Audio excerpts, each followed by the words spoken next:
Conselho Curador, presidente do Conselho Curador da FAP, da Fundação Astrogildo Pereira, que é o órgão de formação científica do Cidadania. Assim como nós temos, em parceria nesse curso, a participação do ITV, que é o órgão de formação do PSDB. Eu peço à técnica, eu estou com uma imagem dizendo que a reunião está sendo gravada, fixa na minha tela aqui, eu não estou vendo mais nada. Por favor, tirar esse banner, por gentileza. Esse curso é um curso em parceria das duas instituições, a FAP e o Instituto Teotônio Vilela, do PSDB. A nossa atividade de hoje ela vai se iniciar com uma análise de conjuntura pelo presidente do PSDB, Bruno Araújo, e pelo presidente do Cidadania, Roberto Freire.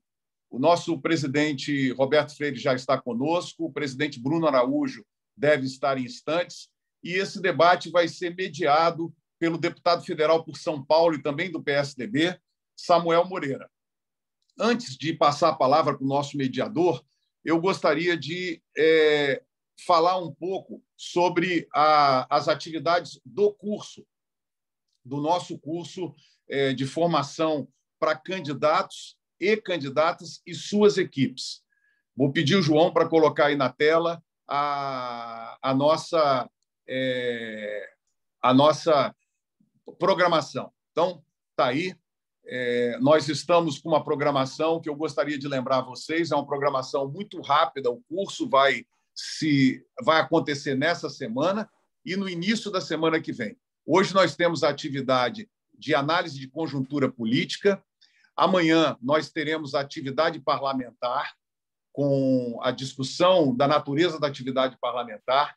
No dia 25, sempre às 19 horas, nós teremos as estratégias de campanha, comunicação e redes sociais. No dia 26, a legislação eleitoral, o que pode ser feito em pré-campanha, o que pode ser feito em campanha, o que não deve ser feito. Depois, no dia 27, nós temos a arrecadação de campanha, como arrecadar legalmente, como fazer a contabilidade, as finanças da campanha. Todos nós que já fomos candidatos e quem já trabalhou em equipes de candidatos sabem a importância de poder fazer uma campanha com a contabilidade perfeita desde o seu primeiro dia, porque isso depois se torna uma atividade importante depois da campanha para que as contas sejam aprovadas, o candidato tendo sido eleito ou não. Isso é muito importante. E também no dia 30 de maio, na próxima semana, a gente retorna com Mulheres na Política, a importância, a atualização das ações das mulheres na política, e terminamos o curso no dia 31 de maio, às 19 horas, com a representatividade negra na política. Temas que são importantes e que foram trabalhados pela coordenação do curso, a quem eu quero agradecer, todos os participantes, com muito carinho, para que seja um curso extremamente aplicado a vocês, para que nesse período de pré-campanha todos possam rapidamente rever os conceitos principais e fazer com que as campanhas sejam mais bem elaboradas e que nós tenhamos também a boa política sendo trabalhada pelos dois institutos, ITV e Cidadania. A boa política é o que o Brasil precisa. Nós temos a boa política através do comprometimento ético, do comprometimento com os valores do candidato e também com a organização técnica das ações desse candidato, além do talento político que é inerente a todos vocês que estão aqui nos assistindo. Esse curso fica ancorado no YouTube e nas plataformas dos dois institutos, para que aqueles que não tenham condição de acompanhar nos horários das aulas possam acompanhar depois as atividades através do YouTube ou das plataformas dos dois partidos. Nós já estamos com quase 1.300 inscritos. Eu peço a todos que estão participando, tendo a oportunidade, para que façam o último chamamento. As pessoas podem se inscrever ao longo do curso, não tem problema nenhum, porque esse curso ficará ancorado, como já disse, nas plataformas e no YouTube, podendo depois a pessoa fazer a recuperação de uma aula que ela possa eventualmente ter perdido.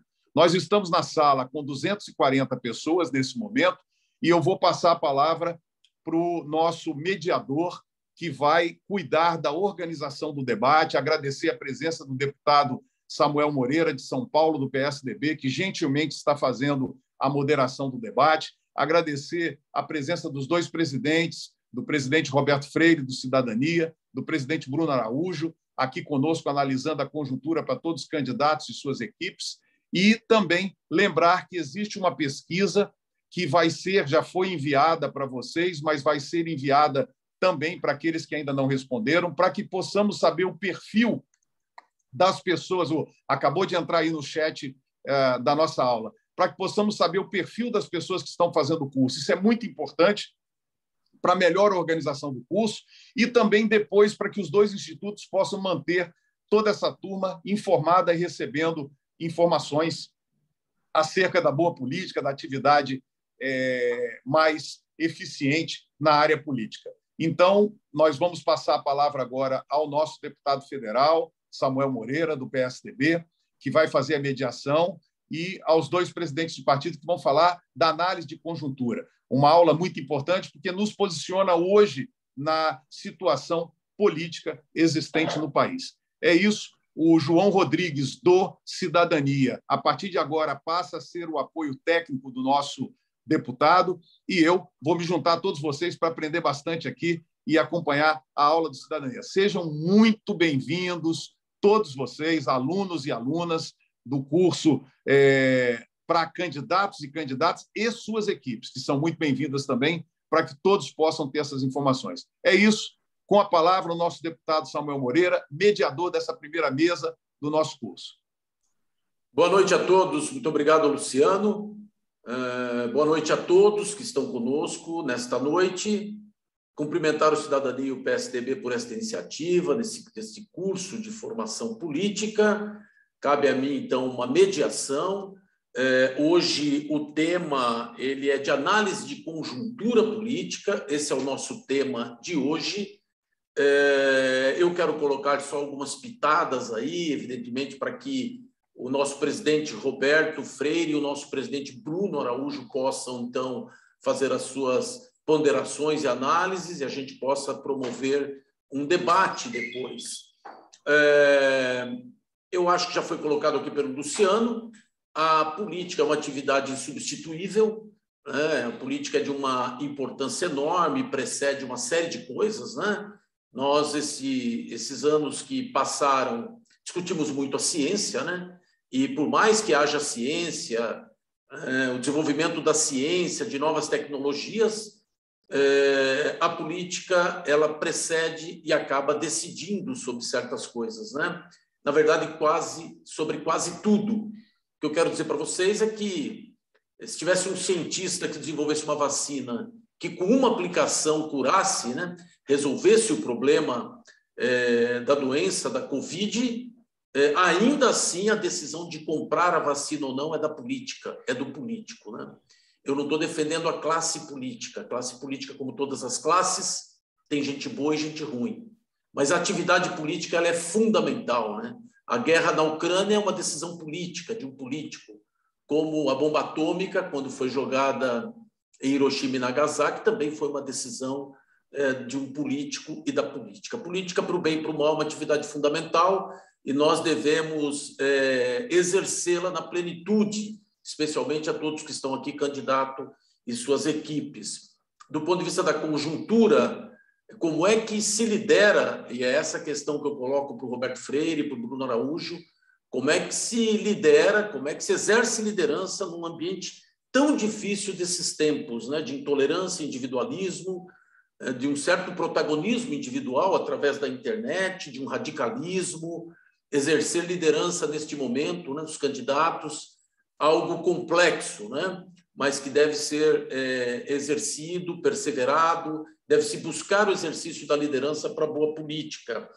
Também colocar um pouquinho aqui sobre a situação real do povo brasileiro. Nem vou falar sobre outros assuntos, só da economia, né? Quanto o povo está sofrendo, a maioria do nosso povo com desemprego, uma inflação acima de 2 dígitos, juros altos, né? O quanto isso atinge a vida real das pessoas, né? Então, nós não temos preconceito nenhum a quem tem ideologia e temos a nossa, né? Todo mundo tem sua ideologia, todo mundo até, às vezes, é radical.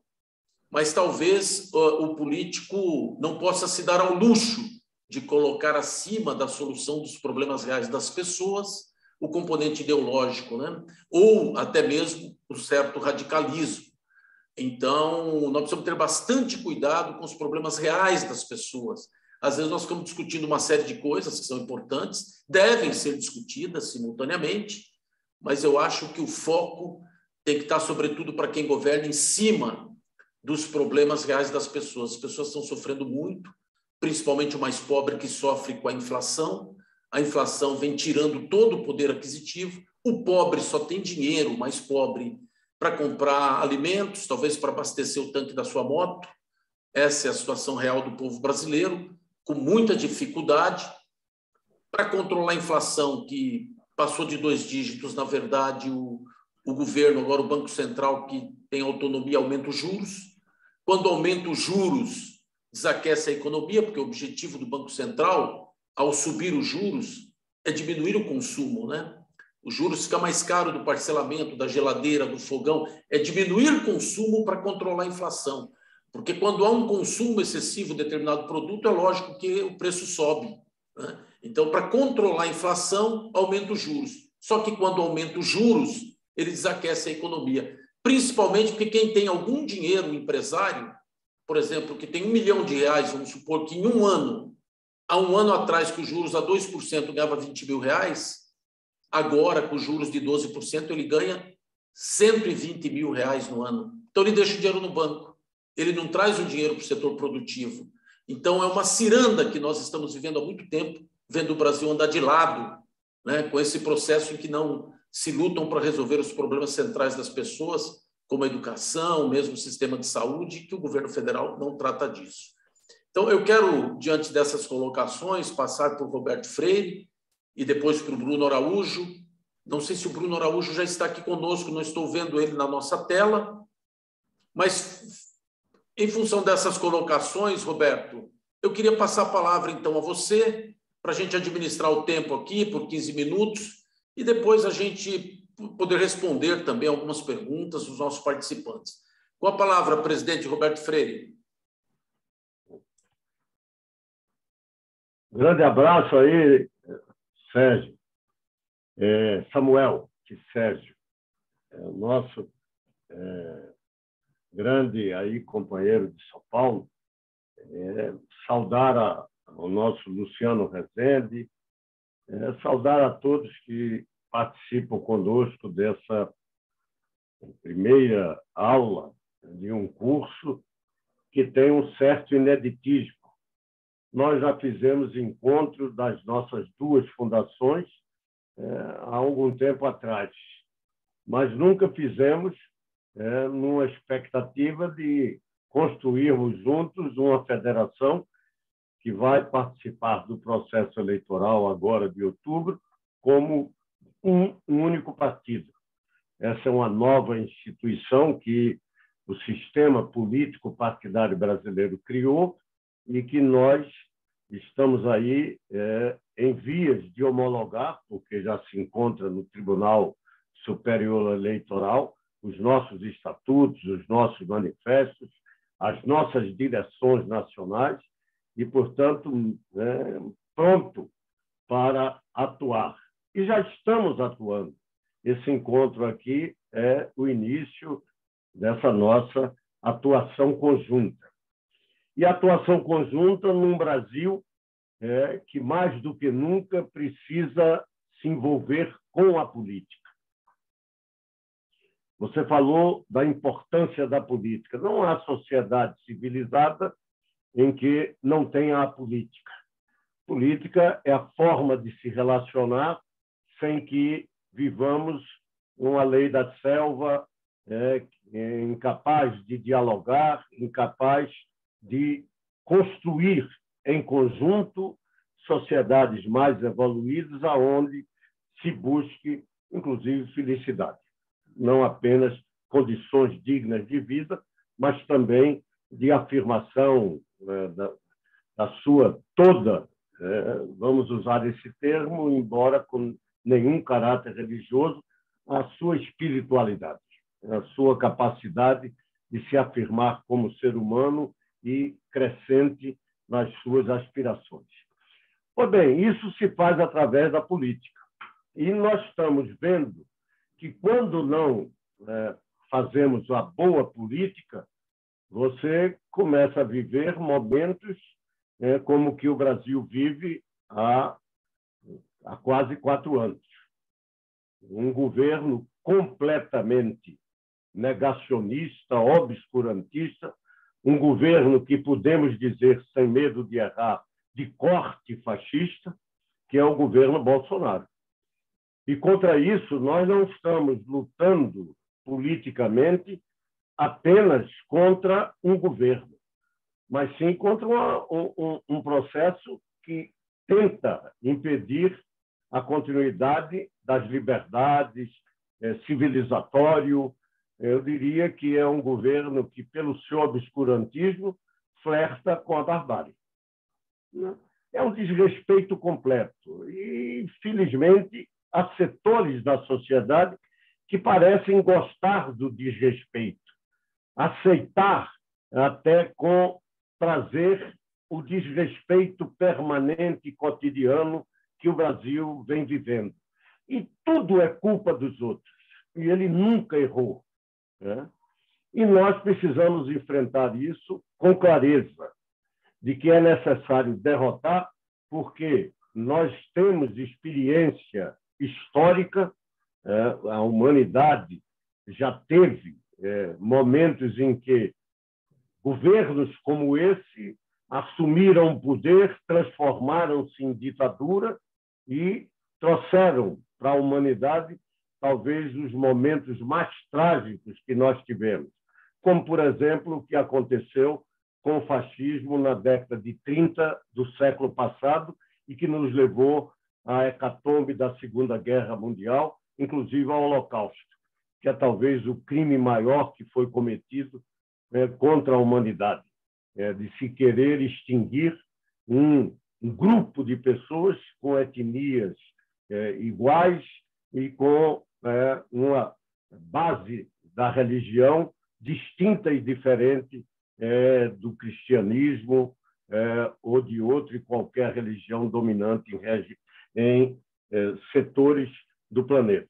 Bom, com isso é querer dizer que nós precisamos entender que estamos nos preparando para ganhar uma eleição. E vamos partir de um princípio fundamental. A eleição não está decidida. Nós estamos vendo e acompanhando, e parece que há uma polarização, e esta polarização vai ao segundo turno, e nós teremos como presidente ou Bolsonaro ou Lula. E eu quero dizer que, se isto fosse verdade, não precisaríamos fazer eleição, nenhuma campanha, não teríamos nenhum processo de debate, de ideias, de programas, não precisaríamos nem ter candidato. A pesquisa já estava indicando e vamos saber o que é que diz a pesquisa, e esse é o futuro presidente. E não tem nada disso. Nós sabemos que isso é um processo que vai sofrer influência do que o Samuel Moreira colocou, a questão da economia, que isso traz grandes problemas, inclusive preocupações da própria sobrevivência da grande maioria do povo brasileiro. Portanto, todo o debate ainda mal começou.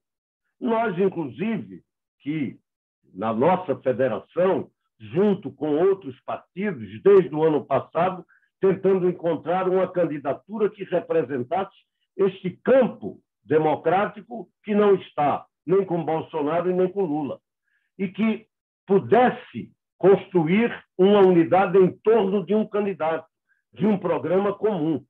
Nós estamos em pleno desenvolvimento. Nós já tivemos muitos outros partidos, muitos saíram, desistiram, recentemente União Brasil saiu, ficamos nós, PSDB, nós Cidadania, PSDB e o MDB, e nesse processo nós ficamos reduzidos a 2 candidaturas. aquele candidato do PSDB, que foi escolhido nas prévias, o João Dória, e o candidato apresentado pelo MDB, no caso, a candidata Simone Tebet. O Cidadania teve lá atrás um candidato, saiu a tempo suficiente de aprofundarmos o debate entre esses três partidos. E, no momento em que a União Brasil sai, assumimos o compromisso de dizer que o Brasil precisava construir essa alternativa. E nós tínhamos a responsabilidade de buscar esta candidatura. Nós estamos hoje, inclusive, num dia que tivemos um gesto que promove essa unidade. Um gesto que temos que reconhecer de extrema grandeza e que cresce, inclusive, no conceito e no respeito que devemos ter à figura do ex-governador João Dória. Isso não é algo dito que não corresponda à realidade, até porque ele, com o seu gesto de desistir da candidatura, ele viabiliza essa unidade. Podemos, alguns, não gostar da que a candidata Simone Tebet ter preferência por Dória ou até preferência por qualquer outro dos candidatos que já surgiram, que deixaram de existir e que ainda continuam aí pontificando como candidatos.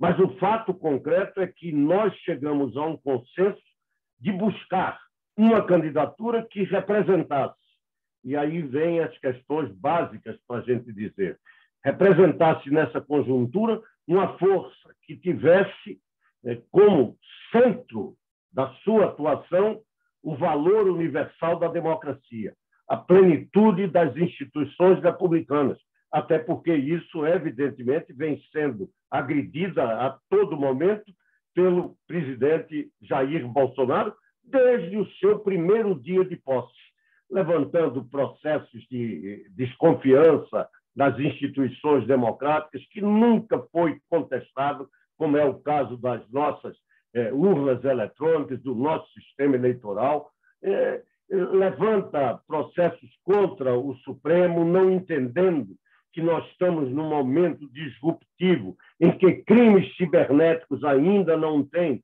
toda uma legislação que tipifique concretamente, e, portanto, os crimes estão acontecendo e a função do Supremo é não apenas aguardar que uma legislação surja para definir quais são esses crimes, e aí nós temos essa tênue discussão sobre liberdade de expressão, que alguns pensam que significa a liberdade de agredir, cometendo crimes contra as pessoas e contra as instituições.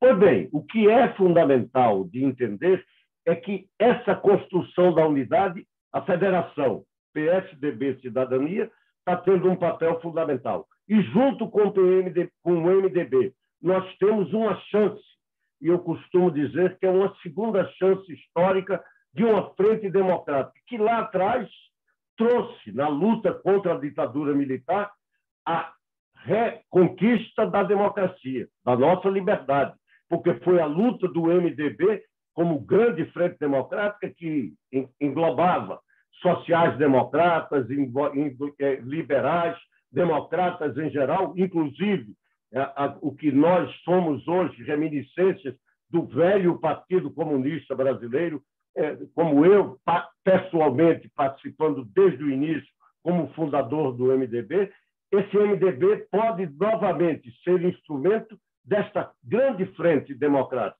que não é mais de reconquistar a democracia, mas é de consolidá-la, é de fazer com que permaneça, e mais do que isso, que apresente perspectiva de futuro. Até porque nós precisamos também entender que o nosso papel neste processo é um papel de entender que não podemos continuar prisioneiros de um mundo que já se acabou. Não temos que estar discutindo que futuro tem a ver com o auge que tivemos no século XX do capitalismo industrial.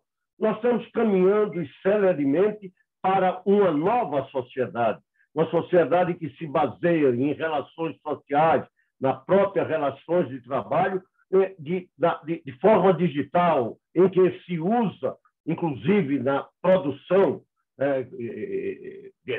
da nossa sobrevivência a partir daquilo que é automação, robotização, a inteligência artificial, uma sociedade que muda e que nos coloca, inclusive, desafio de sermos deuses, como diz o grande pensador judeu Harari, o Homo Deus, o seu livro famoso, em que ele mostra grandes desafios que todos nós estamos enfrentando, do mundo cada vez mais integrado, globalizado, da governança geral, e que entender isso significa, por exemplo, olhar para o que está acontecendo na Ucrânia, o povo sofrendo uma agressão absurda de tropas russas do Putin, e nós vermos aqui no Brasil, infelizmente, tanto Bolsonaro, à direita, quanto Lula, à esquerda, defendendo Putin, não entendendo a questão democrática envolvida, nem a perspectiva de futuro que esta guerra demonstra.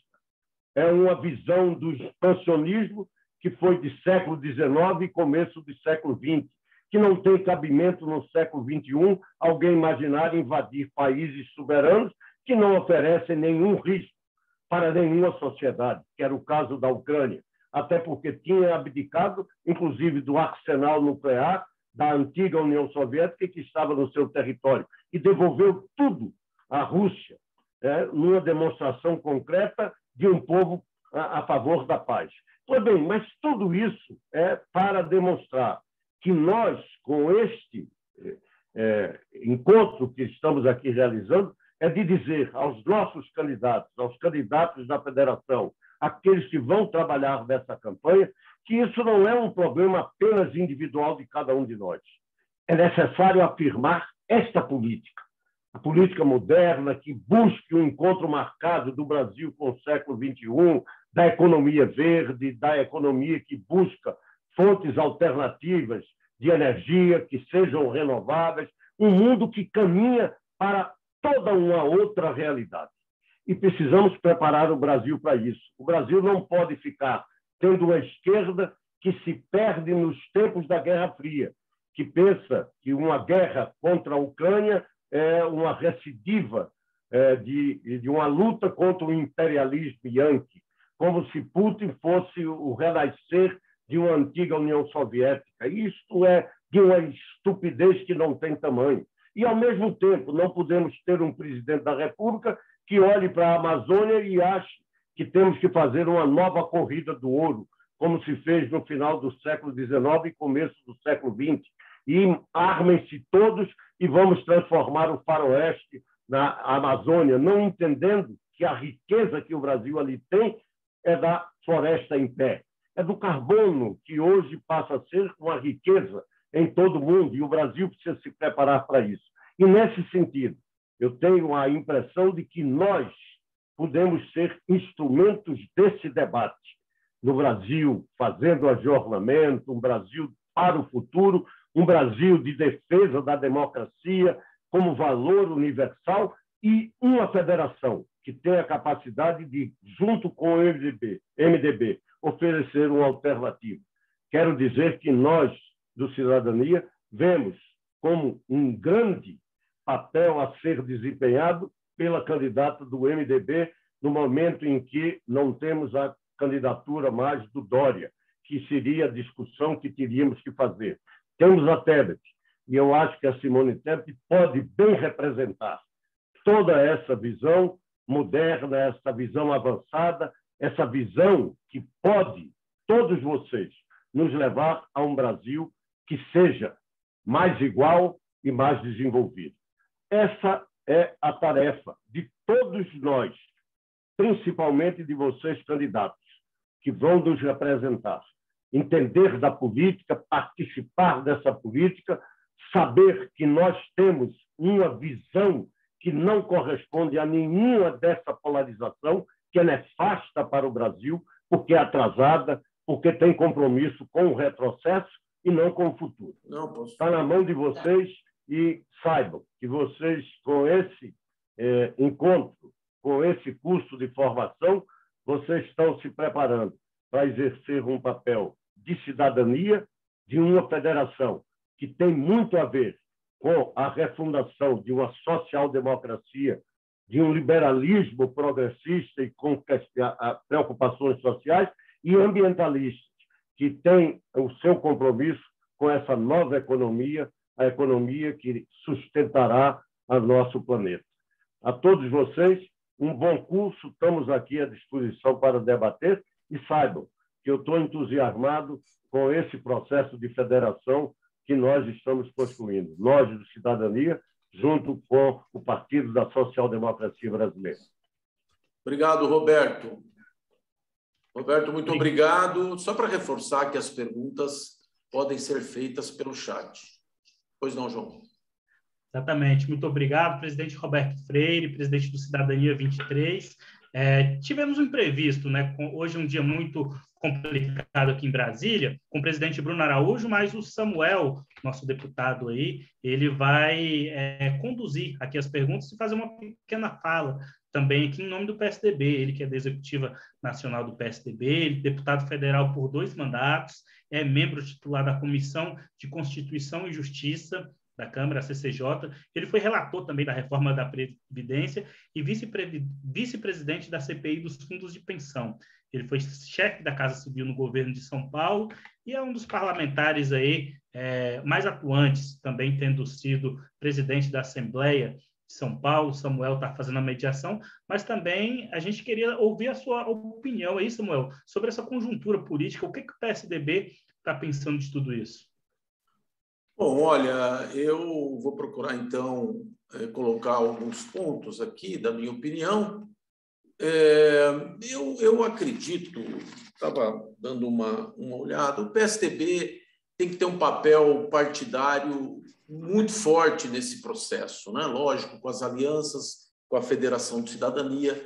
Eu, quando olho o PSDB na época da redemocratização, especialmente quando tinha o Sarney com uma inflação, uma superinflação, e o PSDB contribuiu na solução da inflação, e também, como vinha lá, uma ditadura muito forte, e o próprio Collor também pôs em risco um pouco o processo democrático, né, das instituições, nós tivemos um impeachment, o PSDB também soube sair bem deste processo, né, dando estabilidade política ao país. Porque a estabilidade política, a democracia, o respeito às instituições, elas são fundamentais no exercício da democracia, e quando isso não ocorre, tem preço. A população paga um preço, nós estávamos dizendo aqui no início.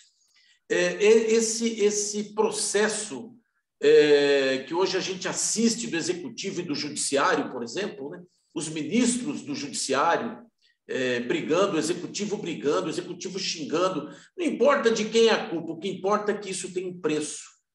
Todo ambiente que gera incertezas, né? Se você gera no país incertezas, as pessoas que têm investimentos, que podem investir na geração de emprego, de oportunidade, elas recuam, evidentemente, e vão para um ambiente mais seguro, para uma moeda mais segura como o dólar.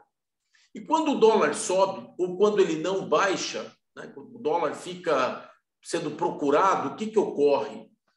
Evidentemente que os preços sobem. Se o dólar sobe, os preços sobem.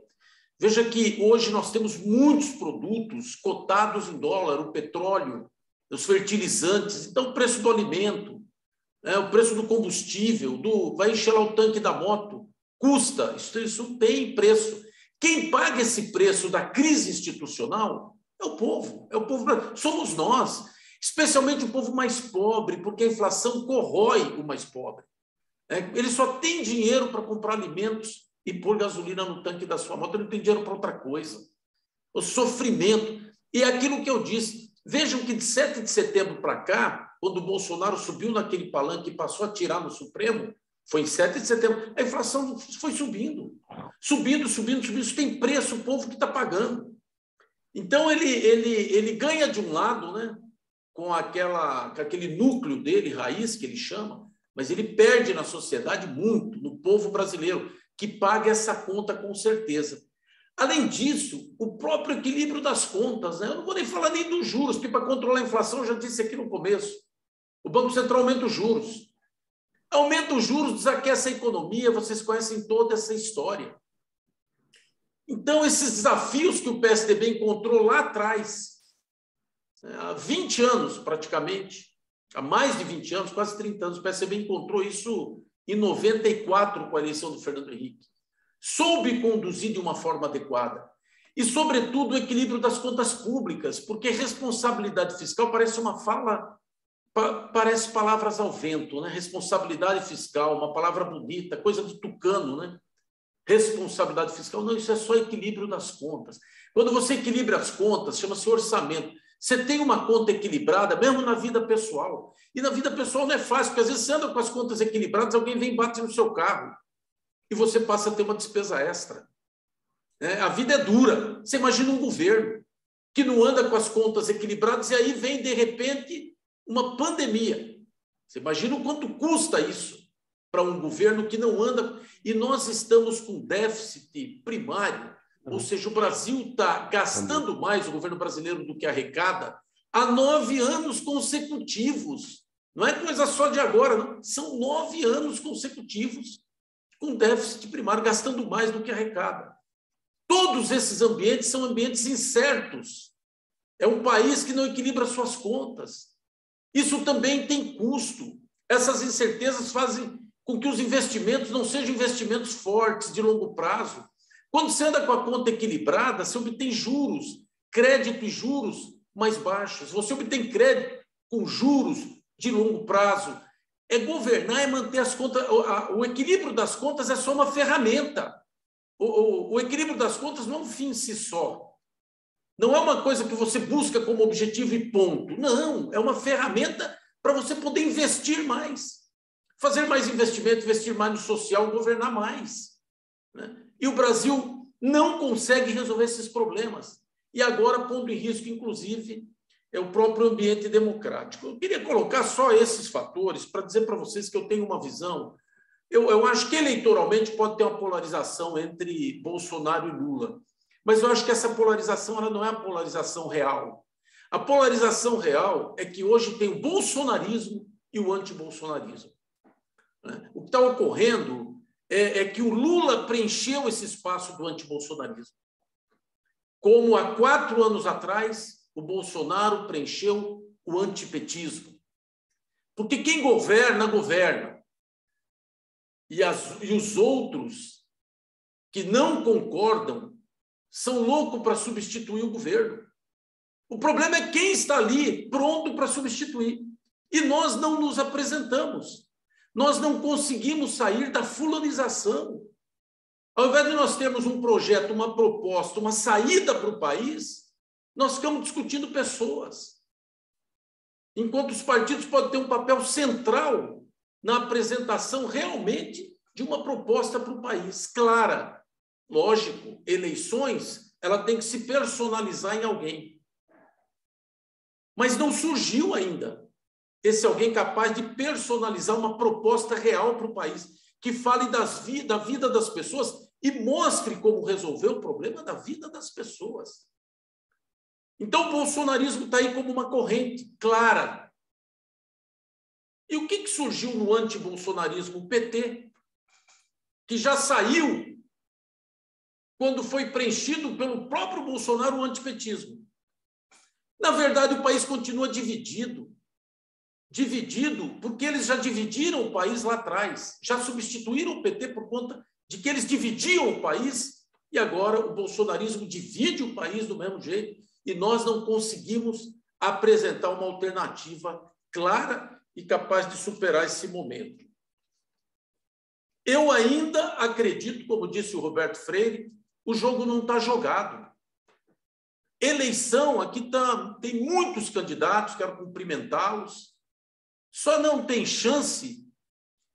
Sabe quem não tem chance?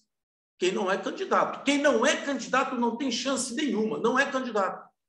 Quem é candidato tem chance, tem que batalhar, tem que se apresentar, tem que ter proposta, tem que falar com o eleitor, falar com as pessoas. Esse é o nosso desafio. Nós temos que encontrar, primeiro, o nosso programa e o nosso projeto claro e personalizar em torno de alguém capaz de liderar esse processo e capaz de, didaticamente, capaz com A pessoa tem que ter empatia, né? Se colocar no lugar do outro com clareza. As pessoas têm que sentir que aquele candidato é capaz de se colocar no lugar dele, das outras pessoas, com sinceridade, e fazer por ele sem pedir nada em troca. Então, são os desafios que estão colocados. Eu desejo muito sucesso a vocês, candidatos, contem conosco o tempo todo, e deixar só essas palavras, deixar essas palavras como uma reflexão, para somar com o Roberto Freire aí, enquanto o Bruno não pôde estar conosco aqui, quem sabe ainda ele possa vir, mas deixar aqui essa mensagem e poder ajudar no debate que nós faremos a partir de agora. Obrigado, deputado. Então, eu vou dar início aqui às perguntas. As perguntas podem ser feitas pelo chat ou pelo WhatsApp do curso, né? Então, está aí na tela, no chat também, o WhatsApp. A gente tem perguntas aqui de norte ao sul do país. E eu vou começar com o Roberto Freire. Vou começar pelo Rio Grande do Sul. A Cláudia Neves está no Rio Grande do Sul, lá na cidade de Bento Gonçalves. Ela trabalha na equipe de um pré-candidato a deputado estadual lá do Rio Grande do Sul. E ela gostaria de perguntar para você, o presidente Roberto Freire, uma pergunta curta e direta. A Simone Tebet já é a candidata da terceira via? Olha, ainda não, mas até porque candidato mesmo só vamos ter quando abrirem os prazos para as convenções partidárias. No nosso caso, uma convenção da federação, e pretendemos dentro de uma coligação com o MDB. E hoje, a partir de hoje, em aberto para outras forças políticas.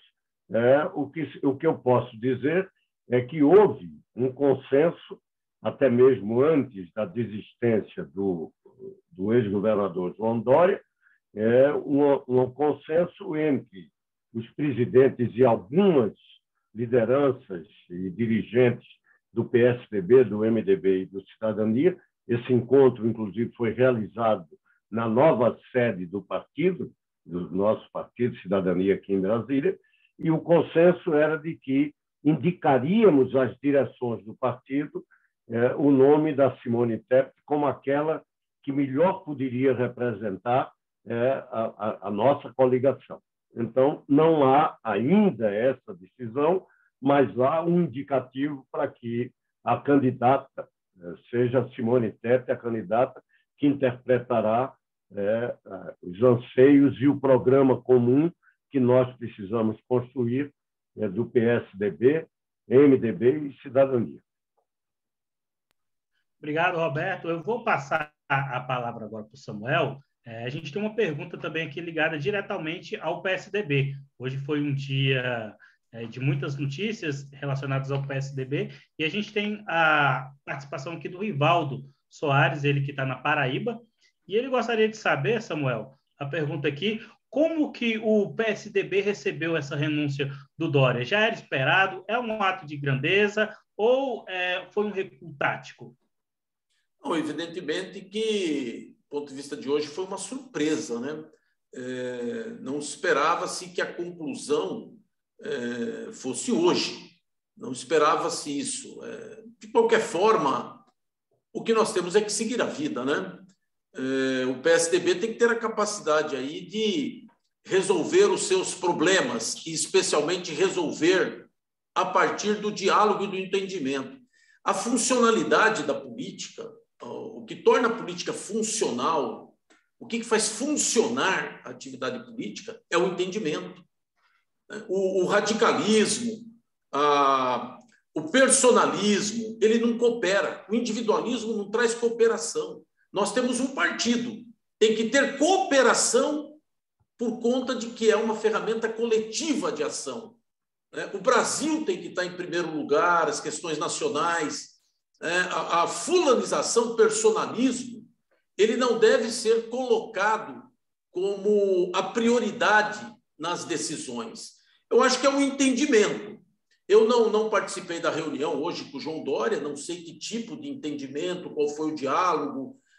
Agora, eu confesso que não gosto de ficar sabendo das coisas pela imprensa. Eu acho que a executiva tem que ter a capacidade de avaliar essas questões O João Dória é um líder, né? O candidato nas prévias tem a responsabilidade também de buscar entendimento com a executiva com o candidato, para que a gente possa sempre estar dando as nossas opiniões e clareando no sentido de seguir em frente.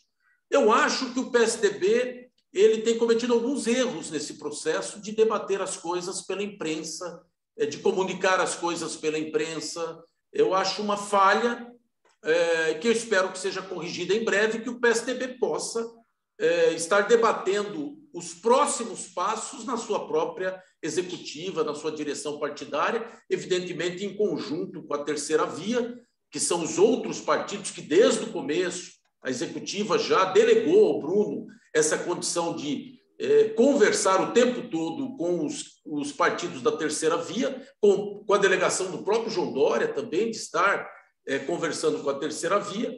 Então, eu acredito que nós temos uma caminhada aí pela frente e nós temos que ter a capacidade de ter soluções boas daqui para frente para poder ser competitivos nessa eleição. Eu acredito na capacidade das pessoas, de que as pessoas possam levar adiante as propostas que a gente defende para o Brasil, que não estão no colo do Lula e muito menos no colo do Bolsonaro. Deputado Samuel Moreira, deputado de São Paulo, aqui participando com a gente na primeira aula do curso de formação política para candidatos e candidatas, já com mais de 300 pessoas online aqui. Agora, mais uma pergunta para o presidente Roberto Freire, uma pergunta agora visionária, viu, Roberto? O Wanderson Caniel, ele já está pensando em ser vereador para as eleições de 2024. E ele te pergunta aqui, Roberto, o que as eleições municipais tendem a mudar com o advento da federação?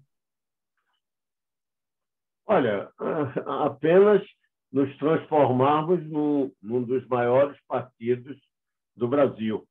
Até porque o PSDB já é um grande partido e nós tivemos uma boa performance nas eleições de 2020. Nós, eu digo, cidadania. E vamos agora trabalhar conjuntamente, até porque a federação implica em que tenhamos a participação em conjunto nas próximas eleições municipais, como se um partido apenas fôssemos. Então, nesse sentido, vai ser importante e fundamental que tenhamos esse primeiro teste da federação agora em 22, coisa que estamos aqui já iniciando essa discussão. Estão aqui conjuntamente candidatos dos dois partidos que vão disputar como se um único partido fosse, e isso vai, claro, trazer uma boa experiência para que a gente, quando for das eleições em 2024 para vereador e prefeito, a gente possa estar com um caminho muito mais aplainado e com muito maior eficiência a gente possa disputar e comandar ainda mais prefeituras e cidades Brasil afora. Já somos um grande partido, os dois juntos. Eu tiro uma brincadeira que, quando eu falava como presidente do Cidadania, eu tinha 6 deputados. Hoje eu já falo com 32 deputados, ou seja, junto com o Bruno, somos um grande partido no Congresso Nacional.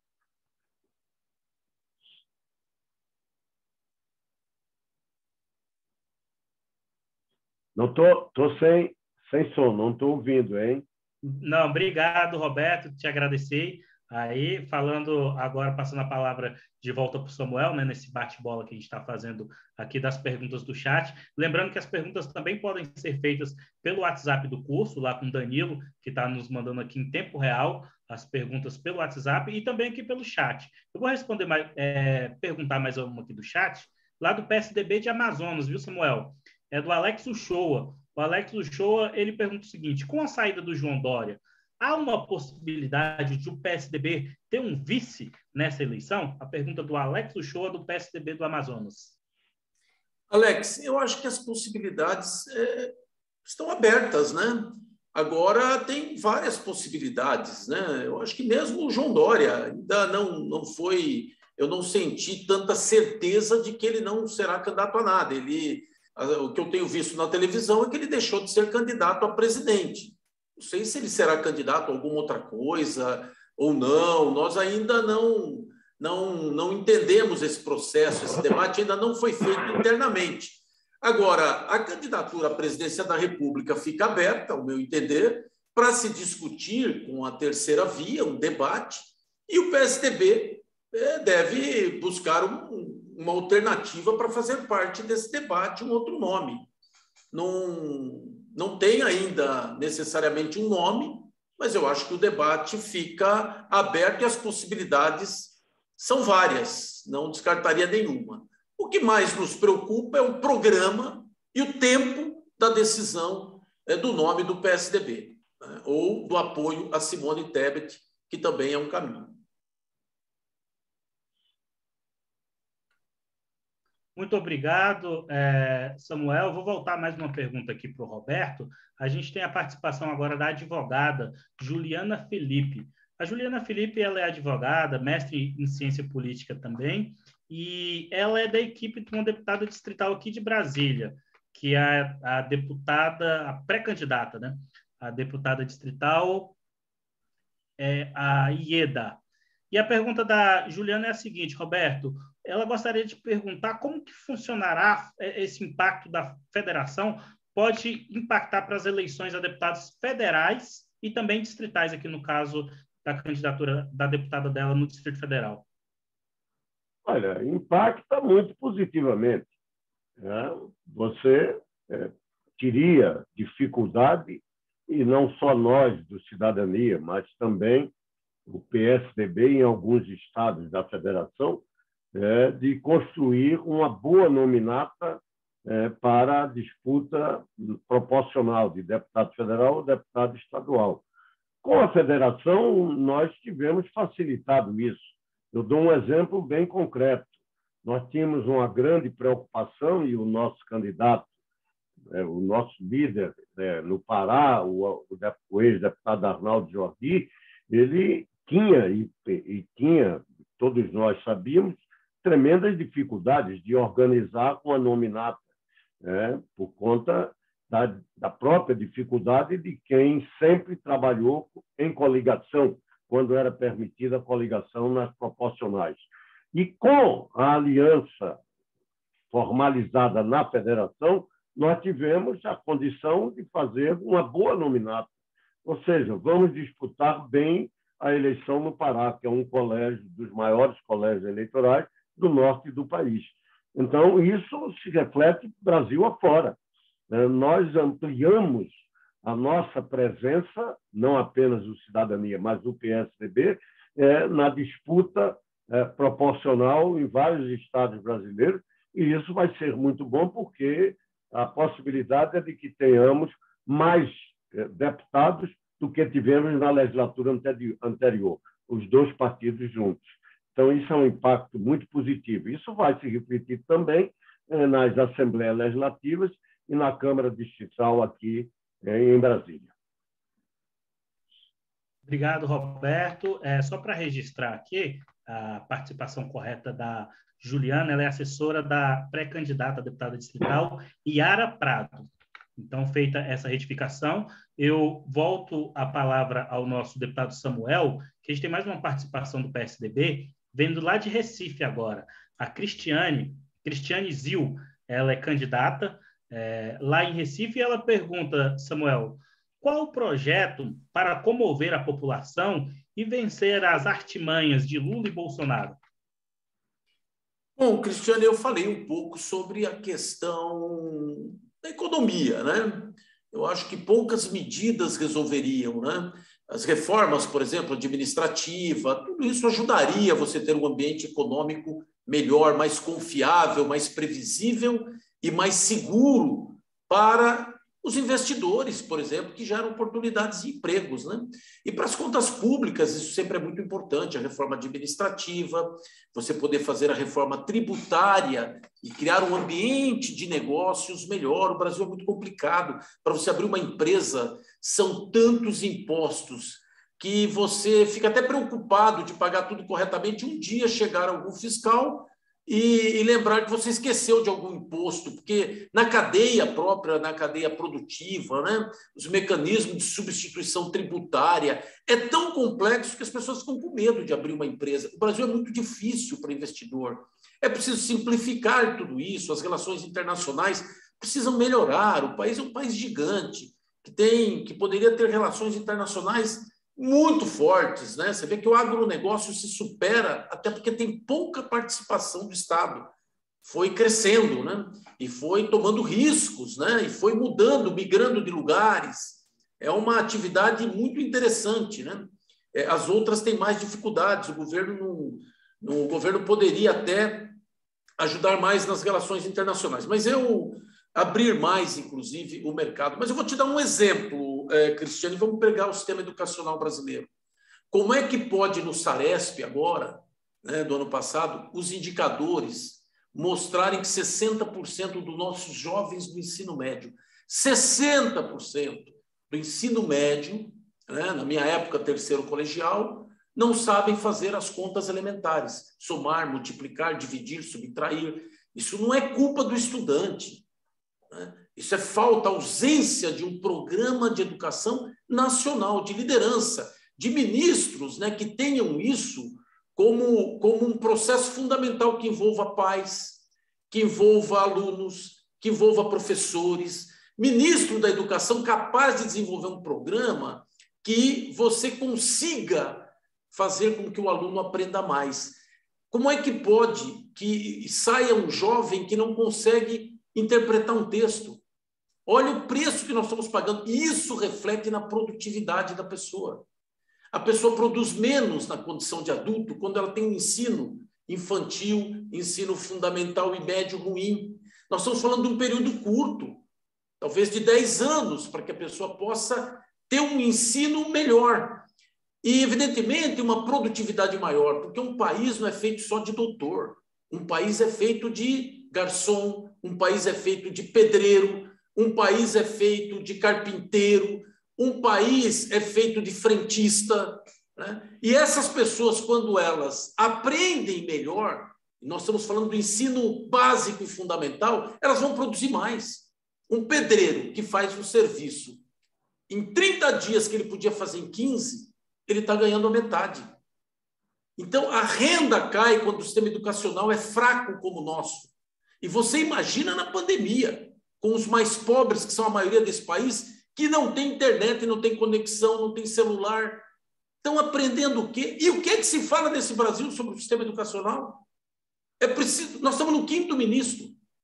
Então, nós temos que ter liderança capaz de criar um programa nacional de aprendizado forte para valer, né? Para que você tenha, daqui a 10 anos, uma geração capaz de produzir mais. E aí, Cristiane, não é só uma questão de solidariedade com mais pobres, não é só uma questão de justiça social, que já seria muito.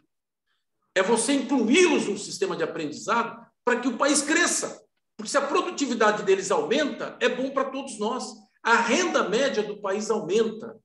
Então, são programas que vão envolver as pessoas, que é preciso ser apresentado à nação. É isso que é importante. E vejam, 10 anos passam muito rápido, 8 anos voam. Veja, nós saímos do governo em 2002, que o Fernando Henrique saiu, nós já estamos em 2000, faz 20 anos que o PSDB saiu do governo. Olha como voou o tempo. E o Brasil andou de lado o tempo todo. Né? Então, tudo sem proposta, tudo pensando só em voto. Então, o que é que dá voto para a eleição? Aí vai indo. É um país sem um programa nacional, né? Então, eu acredito nas propostas e acredito que as pessoas se reúnem muito mais em torno de proposta do que em torno de pessoas. É lógico que tem que ser pessoas capazes de traduzir essas propostas, capazes de convencer as pessoas e capazes de executar. Ou seja, ao convencer, aquilo é viável, né? E executar essas propostas. Essa é uma delas, por exemplo, no sistema educacional, que é tão importante, né? E tem muitas outras. Por favor, Roberto, você queria complementar? Não, eu queria... não é complementar um pouco, mas muito rapidamente. Claro. Né? Nós precisamos, por exemplo, dizer a sociedade brasileira,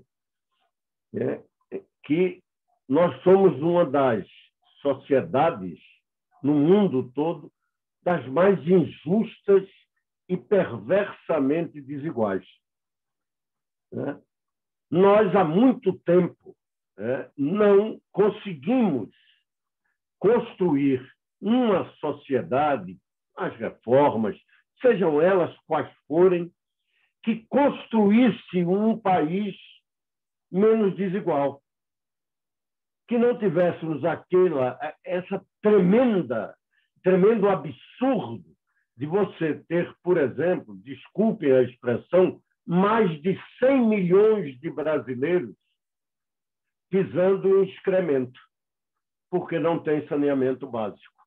Que qualquer país minimamente civilizado já teria resolvido esse problema. Nós ainda temos, em pleno século XXI, um percentual absurdo de analfabetos das letras, num mundo que já está caminhando para fugir do analfabetismo digital. Uma sociedade que temos opulência naqueles que são do andar de cima, e nós temos escolas excelentes para uma determinada elite das nossas crianças, e nós não temos internet Brasil afora, não temos escola minimamente compatível com o mundo que aí está para a grande maioria das nossas crianças. E isso nós temos toda essa possibilidade de ter que reformar o país para atender. E no que é que nós temos? Nós temos um governo que não se preocupa com isso, não tem projeto algum, e, ao mesmo tempo, nós temos uma perspectiva de um retorno do PT que passou 12 anos e não mudou essa triste realidade, embora fale muito em relação aos pobres. Mas o Brasil continua sendo um país em que a quase totalidade da sua população é feita de pobres, quando não de miseráveis. E pouco se fez em termos de reforma.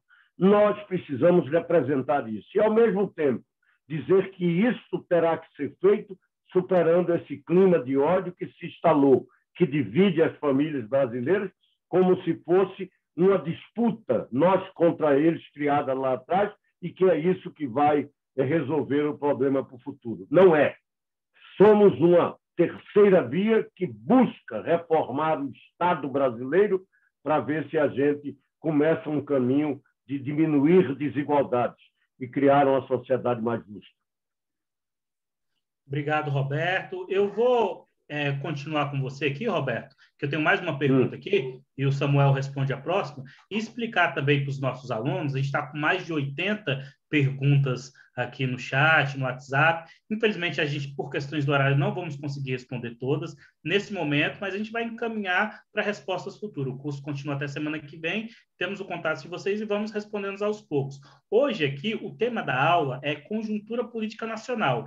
Então, as perguntas sobre candidatura, tem algumas perguntas também do movimento identitário aqui, a gente vai deixar para as aulas específicas, principalmente candidaturas. Amanhã nós temos a aula de atividade parlamentar. Então, só explicar que a gente está dando preferência para as perguntas mais abrangentes de conjuntura. Feito essa aspa aqui, eu vou para o Paraná agora falar com Ademir Júnior. Ele pergunta aqui para o Roberto Freire. Ele fala do Ciro Gomes, que o Ciro Gomes é o candidato mais bem colocado hoje, abre aspas, da terceira via, em terceiro lugar, com cerca de 8% a 9%. E ele pergunta, Roberto, se há uma possibilidade de convocar o PSD, o Kassab, União Brasil e o PDT do Ciro Gomes, que lidera esse percentual de votos, por uma chamada frente ampla que você citou na sua primeira explanação, Roberto. Olha, dizer que estamos de porta aberta para diálogo com qualquer dessas forças é dizer o óbvio. Nós nunca praticamos a política do veto. O diálogo é sempre algo importante em qualquer regime democrático. Então, estamos abertos ao diálogo.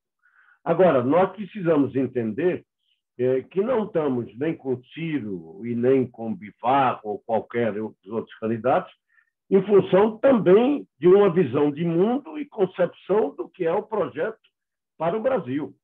Não vamos ficar pensando que a gente tem, por exemplo, concretamente, maior identidade com o que Ciro prega do ponto de vista econômico.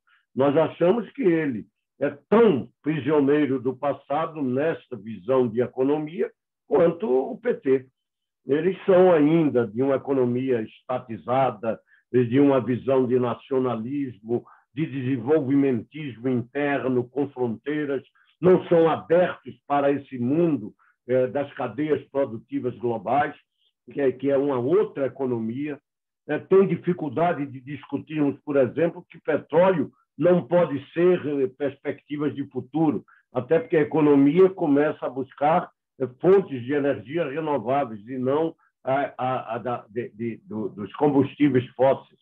Então, é importante se ter a dimensão de que não estamos juntos, não é porque não queremos, não, é porque temos também uma visão distinta. Embora, como sendo de oposição e sendo da terceira via, nós olhamos com melhores olhos, evidentemente, do que aqueles que consideramos os principais adversários, né? Então, nesse sentido, todo respeito à candidatura de Ciro Gomes, aberto para o diálogo, mas sabendo que não é um capricho que temos de não estarmos juntos. Não, são divergências que existem em função. Quer que eu lhe diga uma delas?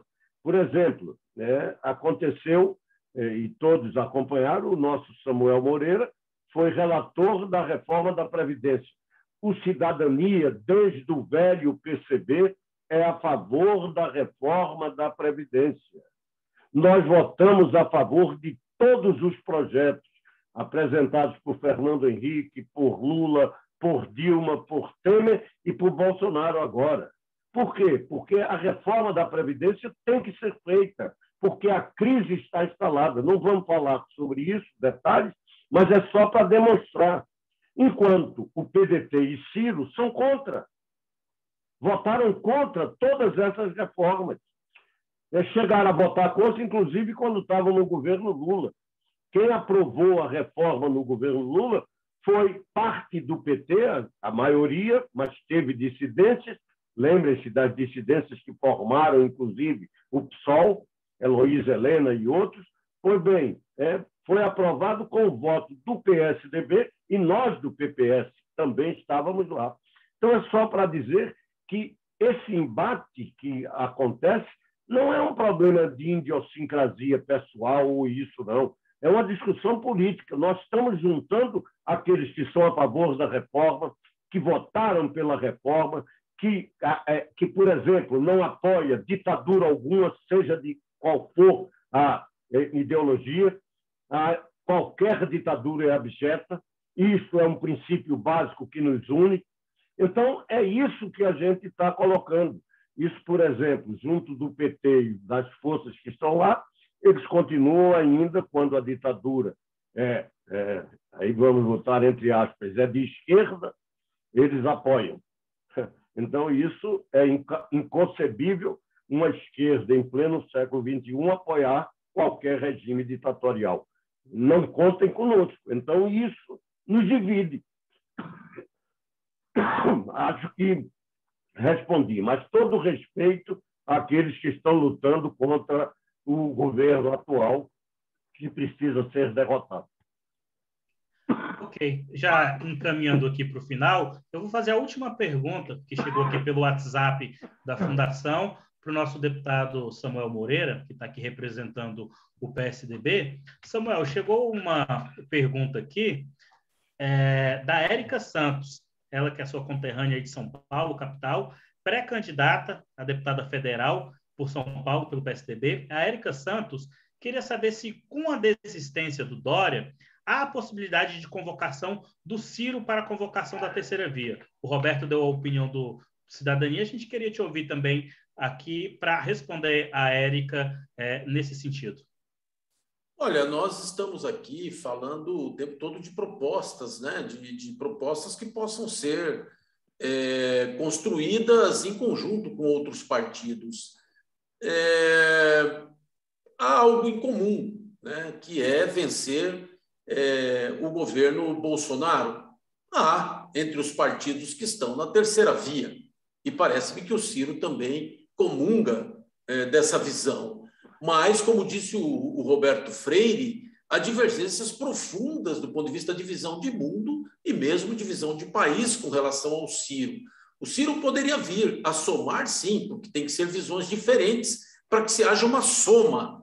Ninguém quer que some todos os iguais, são os diferentes. Mas existem questões que são questões que não tem como se adiar mais. A reforma da Previdência foi um exemplo. Para vocês terem uma ideia, não ia ter mais dinheiro para se pagar a aposentadoria das pessoas. A reforma foi aprovada ali por setembro, por aí. Em junho, o presidente da República disse, olha, não tem mais dinheiro para pagar os aposentados. Essas pessoas simples procuravam deputados, inclusive, para votar a favor da reforma da Previdência, porque já existia um rombo e uma dificuldade do pagamento da aposentadoria de 30 milhões de pessoas. Vejam que é um programa social que é a aposentadoria das pessoas. Um sistema absolutamente quebrado. Tanto é que obteve votos, inclusive, da esquerda. Vários deputados de esquerda, inclusive do próprio PDT, que depois tiveram dificuldades internas lá, com o próprio Ciro, que poderia ter entendido esse processo e vindo mais por centro, especialmente nesse aspecto, e não veio. Mas foram mais de 400 votos em favor da reforma da Previdência. Foi um relatório que contemplou as diversas visões para poder viabilizar a Previdência no Brasil, especialmente o pagamento das aposentadorias. Todo mundo compreende bem o quanto nós estamos vivendo mais, a necessidade de se fazer aquela reforma. Agora, hoje, por exemplo, é necessário fazer a reforma administrativa, reforma tributária. Qual é a visão do Ciro com relação a isso? Ele poderia conduzir um processo? Érica, eu acredito que para liderar o processo, a pessoa mais adequada não é o perfil do Ciro Gomes. Ele poderia somar na terceira via e essa soma exige alguma concessão das partes. Você fazer concessões é importante quando você faz as alianças, Não pode ser alianças em torno de pessoas, de fulanizar a discussão, mas em torno de projetos viáveis. Mas eu acredito que o Ciro, infelizmente, não representa a liderança para liderar esse processo. Mas a soma é importante, é um diálogo. Quem sabe ele faça as concessões. Eu acredito que ele tem pouca disposição para entrar nesse processo como alguém disposto a se submeter a um entendimento. Ele tem pouca disposição e a visão dele é bem diferente para liderar esse processo. Mas, quem sabe, ele pudesse somar conosco. Eu acho, como disse o Roberto Freire, muito difícil. Eu acho que é dessa forma que eu respondo, João. Dizendo das dificuldades, eu acho que o Ciro ele poderia até representar a terceira via, se tivesse vindo mais ao centro, feito algumas concessões, que não fez e parece que não fará, do ponto de vista de uma visão de Brasil e de mundo um pouco melhor, mais relacionada ao que o país realmente precisa para mudar a vida dos brasileiros. Bom, agradeço a Érica, nossa pré-candidata a deputada federal por São Paulo, saudando todos aqui. Tivemos mais de 400 interações no chat aqui, o Raimundo Benoni, lá de Salinas, em Minas Gerais, a Samara Benício, do Maranhão, muita gente de norte a sul do país. O curso está com 1.238 inscritos. Ele continua disponível na plataforma Somos do Cidadania, no site da FAP e no site do PSDB. Vou passar a palavra agora para considerações finais do presidente Roberto Freire. Por favor, Roberto. Não. Sim, eu tinha pedido um pouco a você a palavra para dizer que essas perguntas podem ser, aquelas que foram feitas pelo chat, enviadas para nós. Serão enviadas. Pode fazer isso, claro, porque a gente pode responder, agora cada um dando qual é, vocês aí têm, por exemplo, o WhatsApp ou ligação para a gente mandar essas pessoas. Para terminar, dizer a vocês o seguinte: nós precisamos ter a perspectiva de que não existe vitória política afirmação política, não existe disputa para conduzir processos e políticas públicas, mudanças de realidade, se as pessoas não acreditarem que podem conseguir. Aqueles que ficam achando, não, nós não temos condições, já está resolvido, a eleição já não tem como disputar, e qualquer que diz que, olha, a Tebet não tem condições, ou qualquer candidato da terceira via, se criticam os partidos que estão aí articulando e trabalhando, eu queria dizer que nada é idílico. Por favor, entendam, por exemplo, que nós, quando estávamos no MDB, e nessa época eu era militante do PCB, e nós, como partido, estávamos na frente que o MDB formava, nós ali não tínhamos essa tranquilidade que parece que com a vitória final existia, que todos marchávamos juntos, sem nenhuma discussão. Por favor, não foi assim. Foi uma tremenda disputa, em contradição entre nós. Setores da esquerda brasileira não se integraram no MDB, inclusive caminharam para a aventura da luta armada. Nós tivemos, em alguns momentos, pelas nossas derrotas eleitorais, época do milagre, do período ditatorial mais firme, mais duro que enfrentamos, governo Médici, teve gente do MDB que pregou a autodissolução do partido, que não tinha jeito, que não tínhamos como derrotar o regime. Então, só para dizer que quando votamos a emenda das diretas e perdemos, não fomos facilmente para o colégio eleitoral apoiar Tancredo. Não, teve movimentos dentro do MDB que não queriam ir para o colégio eleitoral e teve alguns que não foram. É bom saber disso. E o PT, por exemplo, expulsou quem votou em Tancredo Neves, só para as pessoas compreenderem que não há essa unidade, não se consegue a unidade simplesmente porque aprovamos uma candidatura, porque aprovamos uma coligação. Isso é um processo. Nós temos que conquistar a adesão, buscar e lutar pela unidade. Essa é a nossa tarefa. A nossa campanha, a campanha que vocês vão fazer, é uma campanha de saber que nós precisamos dizer ao Brasil que o caminho dessa polarização é nefasto para o país. É condenar o país a continuar lá no passado. Não entender o novo mundo que tem. É uma esquerda que é prisioneira de dogmas que já não correspondem mais a essa nova sociedade que nós estamos vivendo. E eu quero chamar a atenção de esquerda porque eu não quero dizer e não digo que a esquerda brasileira significa avanço, vanguarda e progresso. Ao contrário, são forças reacionárias. Elas se posicionam sempre contra as reformas. Elas parecem que o Brasil vive no nirvana, que não tem que mudar nada. Até porque, quando se fala em mudança, todos eles partem para dizer que são contra. E nós não temos reforma propostas por ele. Parece que o Brasil está tudo bem. Nós não temos que mudar nada. E temos que mudar quase tudo. Porque é uma sociedade injusta, é uma sociedade que garante privilégios, é uma sociedade das corporações, é uma sociedade em que aqueles que vivem da elite, aqueles que são do primeiro andar, mandam e desmandam e não querem ter os seus privilégios tocados para que a gente distribua nesse país mais justiça, mais igualdade. Então, nesse sentido, é dizer a vocês que a nossa responsabilidade é de sermos uma força política e juntos começarmos a trabalhar discutindo essas propostas, discutindo o papel que nós temos de construir essa sociedade. Nós não estamos aí apenas para disputar a eleição. Nós precisamos ser agentes de mudança. Nós precisamos ser instrumentos de construir sociedades mais justas, mais igualitárias, e o Brasil pode fazer isso.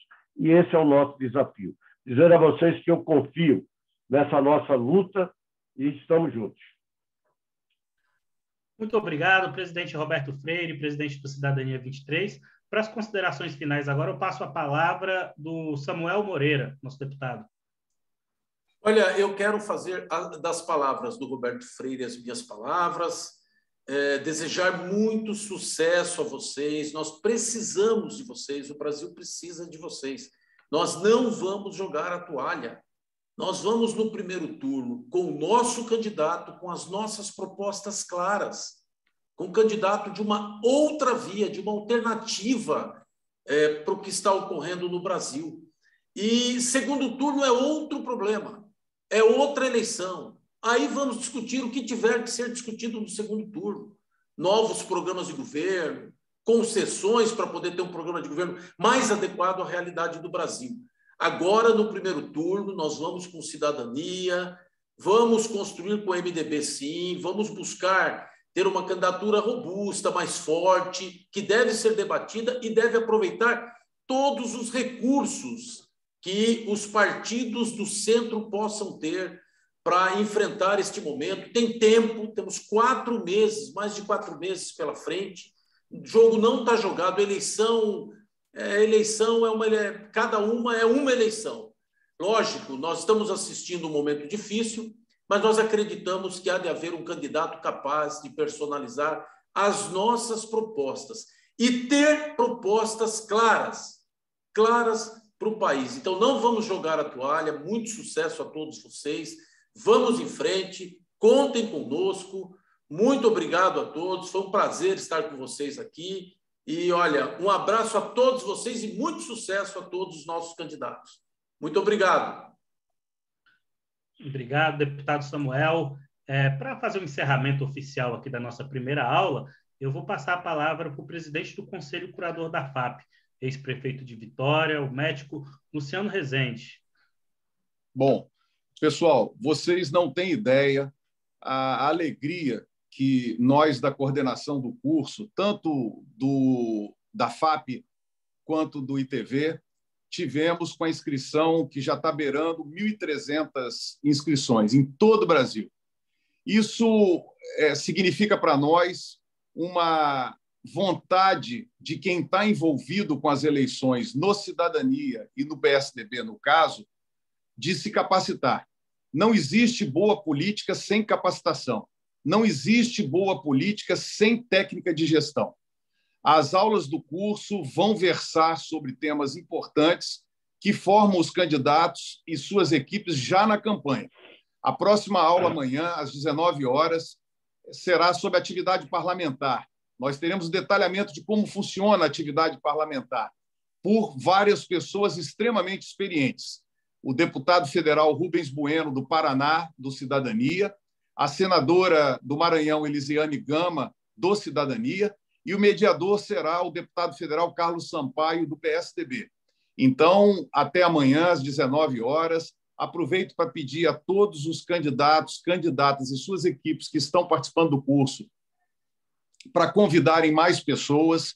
Como o curso fica ancorado nas plataformas do Cidadania e do PSDB, a pessoa pode se inscrever a qualquer momento do curso, que não vai ficar desatualizada, ela pode rever as aulas. Por exemplo, essa aula daqui a pouco vai para as plataformas e ela está disponível para todas as pessoas assistirem, reverem.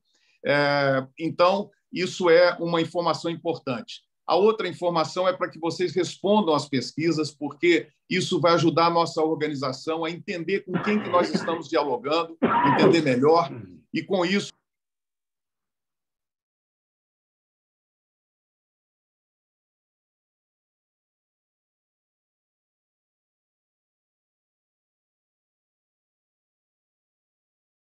para que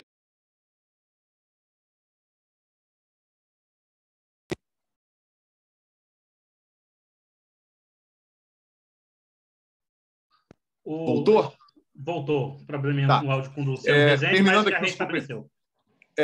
Terminando aqui os cumprimentos. Agradecer muito o Roberto Freire pela participação. Agradecer o Samuel Moreira, porque, além de fazer a mediação, teve que assumir aí uma tarefa de última hora e foi maravilhosamente bem, que foi dar a visão do PSDB da conjuntura, tecer o comentário sobre a inflação, sobre a questão econômica. O Roberto fez reflexões brilhantes, como sempre, abrindo os nossos olhos para uma série de visões importantes. Enfim, a primeira aula foi um show de bola já. Começamos em alto nível, com a participação direta de 300 pessoas e 1.300 inscritos. Pessoal, até amanhã. Convidem mais pessoas. Muito obrigado a todos e uma boa noite.